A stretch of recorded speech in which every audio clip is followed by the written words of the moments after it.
Today I want to talk to you about 2 ways to get the most out of your graphic designer. Having access to a graphic design professional can be a huge asset to your business if you know how to utilize this resource properly. Your branding is most likely the very first impression that your company will make on a potential customer. So investing in a well-designed logo, a professional website, and quality advertisements is a huge key to the successful marketing of a small business. My name is Mark and I own Ablaze Media. I've been helping small businesses as well as nonprofits with their branding, print, and digital marketing for about 20 years. After completed now, I think in the thousands of brochures and websites and advertisements and other types of marketing collateral, I've come up with a couple of suggestions that might help the design process run a little bit more smoothly for your business if you ever enlist the services of a graphic designer to help you with a website or some other type of advertisement. Okay, first up, have a single goal and a single target audience for a single product. In other words, focus on just one thing at a time. Too often, small business owners get really excited about the dozens, sometimes hundreds of products they offer and the wide array of customers they sometimes see in their businesses. They don't often realize that if they try to sell everything in the shop to every type of customer, they'll end up not selling anything to anyone. A good advertisement or landing page or digital ad or website has a clear, concise goal. If not, the ad can be disregarded by a potential buyer and the money spent for that piece of media is wasted. Let's start out by taking a look at this website for lingscars.com. Now, users of this website are immediately overwhelmed with the dozens of calls to action on the page that are intermingled with animations and some very strange imagery. It just feels like chaos. In my experience, though, most small business owners think that a busy page like this one makes people excited about all the different kinds of things they're offering. The research shows that they're wrong. The research shows that people are more likely to click away from or to turn the page on this type of cluttered layout rather than to engage with it. Simply put, users are more likely to make a purchase based on a clean advertising layout than with a cluttered one. Okay, let's compare Ling's website with the new Apple website for the iPad Pro. Apple offers a fantastically simple design here with a great photo of the product, adequate white space, a bare essential amount of text, a clear headline, and a simple, well-designed menu. It also features the user experience. When I look at this picture, I instantly think about how handy and portable my experience with this new iPad would be, and the young woman's hand hints that the product is light and stylish. Has a really cool integrated keyboard, and that suggests that the experience would be different than the typical experience I've had with a hot laptop that is awkwardly sitting on my lap during a business meeting. This ad features a simple, well-taken picture and a well-written headline that just says, iPad Pro, your next computer is not a computer. Headline suggests that the new iPad has all the benefits of a tablet, but the power of a laptop. Now, does Apple offer dozens of products? Well, of course they do. But they know the purpose of this advertisement is to sell an iPad. And it's clear that their target audience is something like a 30-year-old modern professional woman. They're not trying to sell everything to everyone. See, Apple, they know their product and they know their customer, and they have a clear call to action here, and they're clearly marketing one product to one critical buyer. So have a single goal for a single target audience that features one product at a time.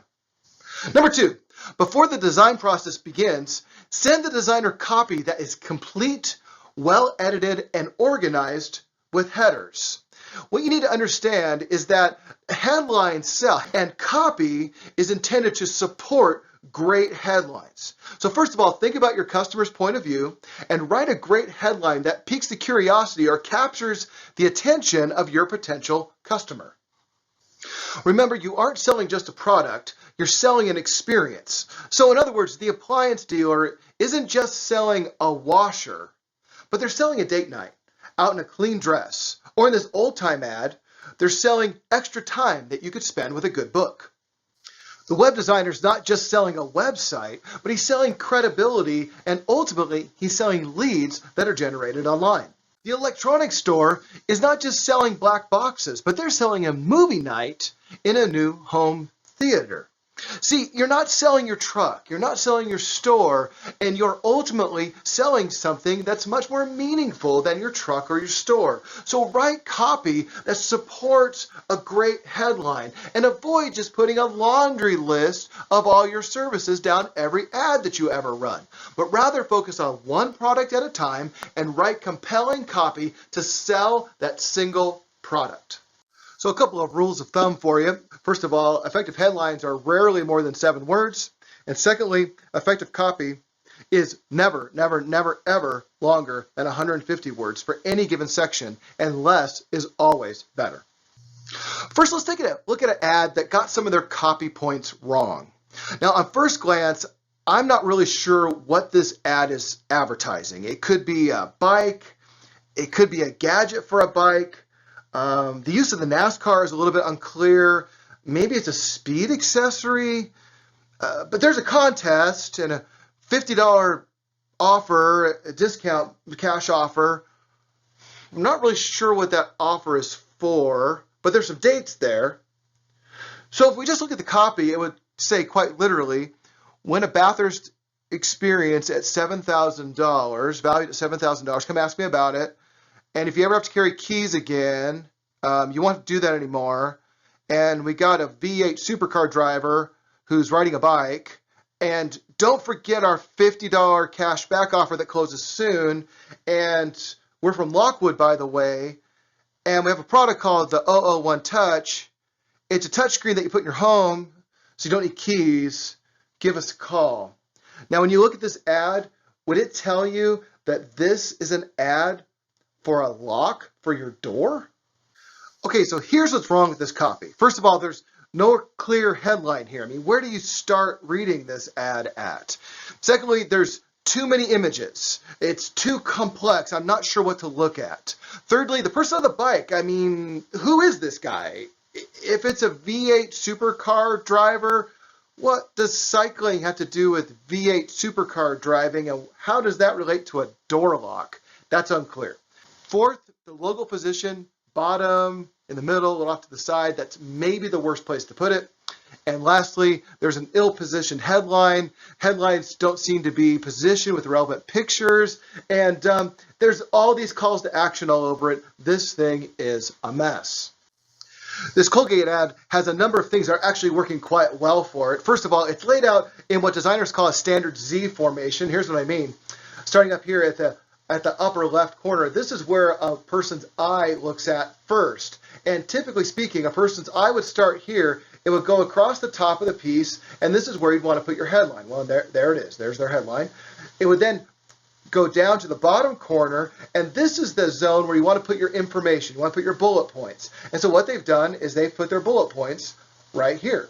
And then what they've done in addition to that is they've actually put an arrow implied in this part of the ad, because the next place your eye would naturally go is over to this section, and this is where you would put your call to action. This is called a Z design. The headline's clever. Smile with strength. I don't usually think of a smile being strong, but I like what they're trying to do here. There's an eye-catching picture in the most critical position right up here in the proper corner of the advertisement. The logo is in a logical place, and the arrow points over to the call to action. The call to action is implied, but it asks the reader to look for this product at their local grocery store. Although ads have many different objectives, which are either highly emotional, like the experience of buying a new car, or highly rational, like maybe a supermarket special for the week, there's often a middle ground that most ads play in. In general, a good printed ad will have the following elements. Okay, well, number one, they have a headline that's stating a problem or a solution. Number two, they have an image, and it's been researched that a front-facing smiling woman is a highly effective image to use in an advertisement. That's why you see it so often. Thirdly, it has body copy right here. Body copy is explaining the headline that you see. It's always related to the headline. And the more copy you have, the less people will read your ad. Thirdly, it has the brand, and we have the brand listed 3 times here, once there, and twice on the product right here. And thirdly, it has a call to action, and this time it's implied, but it's usually a call to action that says to call us or to visit our website or to come to our store. So in conclusion, in order to get the most out of your designer, it takes some thought and some intentionality on your part before the project ever begins. So first of all, you need to understand your product and you need to understand who buys it. This information is critical for a designer to design your advertisement properly. And secondly, you need to write clear, concise, and compelling copy. Doing so will help you get the most sales out of your media purchases.